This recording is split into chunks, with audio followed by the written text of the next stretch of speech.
Let's convert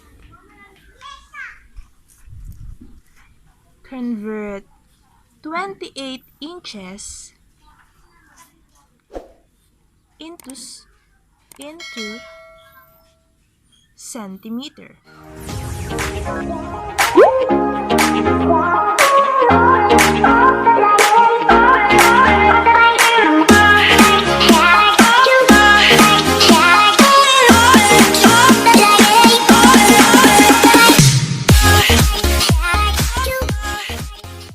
So now, I'm going to teach you how to convert inch to centimeter.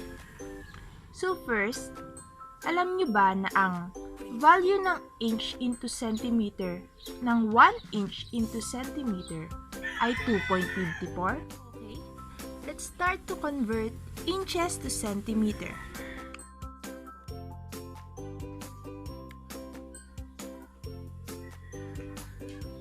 Let's convert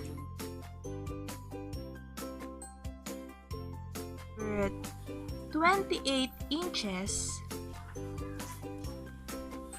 into centimeter.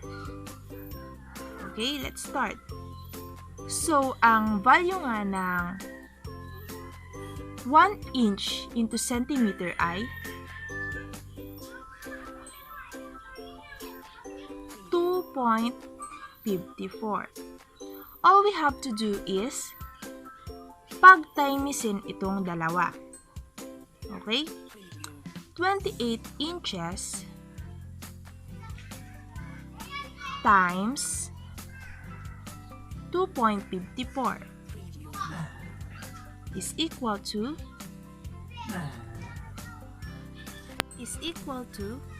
71.12.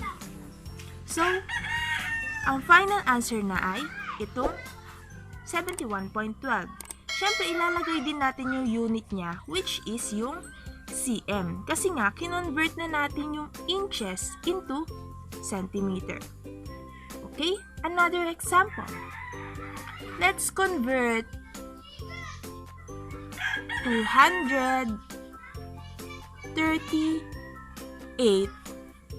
inches into cm. Convert. Okay? So, isulat natin ng 238 inches times itong value ng 1 inches into cm na 2.54 cm is equal to 604.52 cm. Yan na ang ating final answer. Na-convert na natin yung inches into cm. So, itong 238, pag kinonvert mo siya into cm, ang magiging sagot ay ito, 604.52.